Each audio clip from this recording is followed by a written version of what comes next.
They're coming after your natural gas. You can pry my gas stove out of my cold, dead hands. I mean, I'm not going to be that extreme about it. But seriously, I mean, we use our gas line for not only, first of all, I mean, gas stoves are just superior. Like, I'm not going to sit there and wait forever for my water to boil. But then also we have our gas line out connected to our grill and all this stuff. And it's like, okay, you want to transition away from it. But what does that look like? So there's this bill, HB 1589, that actually passed through the House and is over on the Senate side. And it's going to have a hearing tomorrow morning. But the version of it that the Senate is considering, they're making it sound like, oh, they made positive changes to the bill that isn't going to phase out natural gas if you get it from PSE by 2030. But it actually, I think, makes the bill worse in that it provides those of you who have gas in your home less predictability in the long run. So we asked Jan Heimbach with the Building Industry Association of Washington to come back on, because we had her on the show last week to talk about this bill and explain some of the changes and where this potential gas ban stands. Jan Heimbach, welcome back. Good to be back, Brandi. Yeah, so explain the current state of things. So the House passed a version of this that was already bad. Explain what that did. And now there's a version that'll be heard tomorrow in a Senate committee that is arguably worse. Absolutely. So what the House passed last week on this natural gas ban, 1589, this bill, is it said it turned off new connections for Puget Sound Energy customers for natural gas as of summertime of 2023. It was a bill from last year, so the dates are all kind of wonky there. So no new connections after June of 2023. And also, Puget Sound Energy would have to cut service to current users by 2030, which in sort of adult timeline, that feels like tomorrow. So, so the Senate is hearing tomorrow at 8 a.m. Wednesday morning in the Energy, Environment, and Telecommunications Committee a substitute bill on 1589. They're proposing this substitute, which in our view is almost worse. It doesn't turn off new connections. It just changes the obligation to serve for this utility, which is they're obligated to serve electricity or natural gas as a customer requests it according to the UTC. They're obligated to do this because in state statute, they are obligated to make a profit. So they have to serve, it's like trash service. Like you get this territory, you have to use that. That's a utility situation.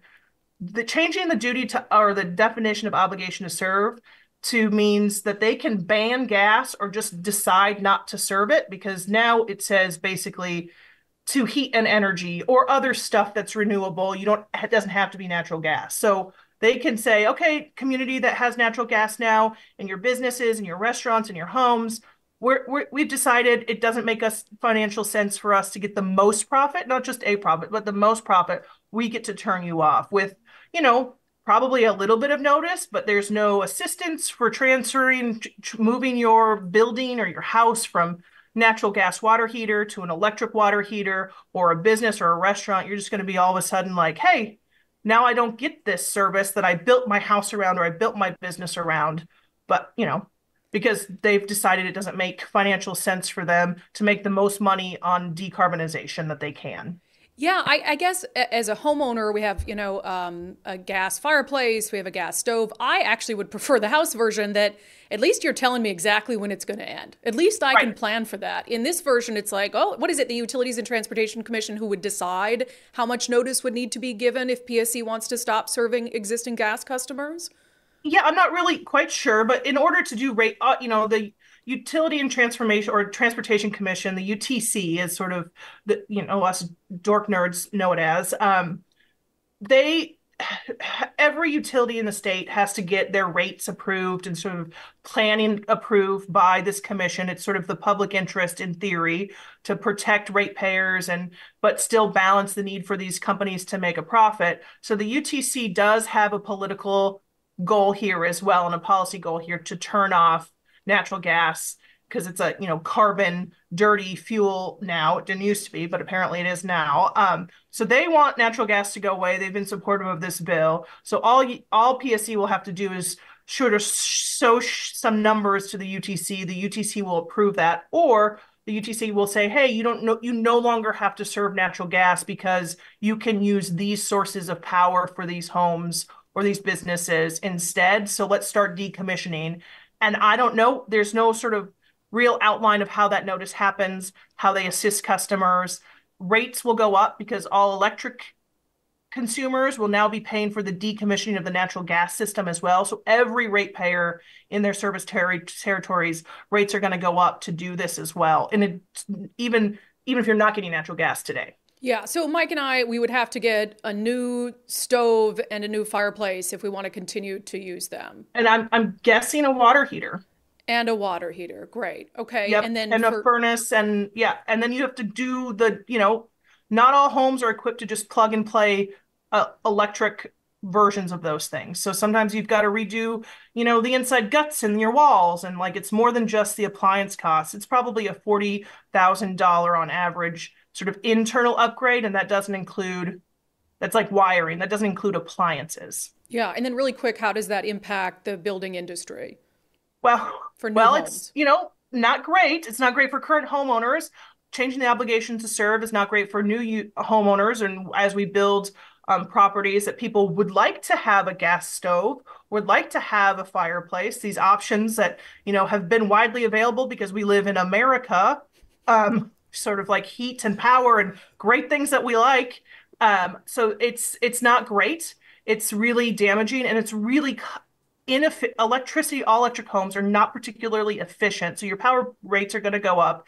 And, it's more expensive to build these things. It's more expensive to build an all electric home for us at the moment. And look, there's innovations going on efficiency and building a better house for people. We're working on that. We've got a lot of members who are on the cutting edge of that stuff, but let's be reasonable and rational about this and make sure that we can keep people, warm in the winter, cool in the summer, and having food on the tables. Because that's what this is about. Reason and rationality doesn't even factor into the equation. And you know right. what I'm going to do when our electricity goes out? We're going to fire up our gas generator, and we're going to have to power our home that way.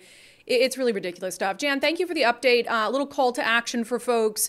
Can they testify at this hearing on Wednesday? Can you give them some details? Yes, you could absolutely testify, or if you don't want to testify, because I think there's going to be a lot of folks, but please do. You can sign in and register your opposition to this bill. I can send you the link so you can have it in your information. They can register to just log in their opposition, or if they would like to, they can select testify, and you can do it remotely in the legislature now. It's probably the one good thing about COVID that happened is remote testimony is now widely available in the legislature. So you can do it from your hotel room, for instance. Just like you. All right, Jan, Exactly. Yes, please do send that link. We'll put it in the live show comments. So thank you very much for keeping us updated. Awesome.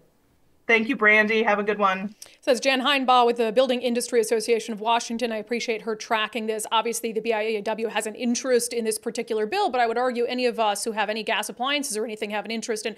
What I would like members of that committee to ask the bill's sponsor during this hearing tomorrow is, how do you suggest people pay for this?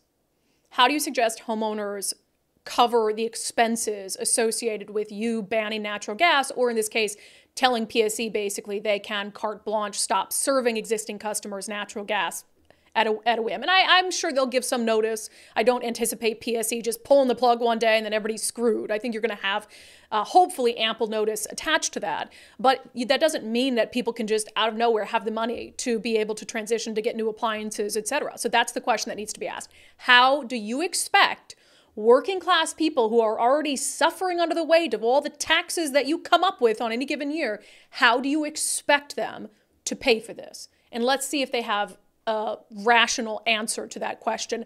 I will put in the comments for today's episode the links to both testify if you would want to do that, or just to sign in opposed. And that is important because you basically have a count of who's in favor and who's opposed. And it's nice to, on these bills, see a pretty good count of people who are opposed to a dumb bill like this. Put some more thought into it. And this is what we've seen on the environmental front from people who, gosh, maybe they have good intentions, but you are creating these goals that end up costing, you and I a lot of money. We don't see any improvements as a result of these climate goals that you set.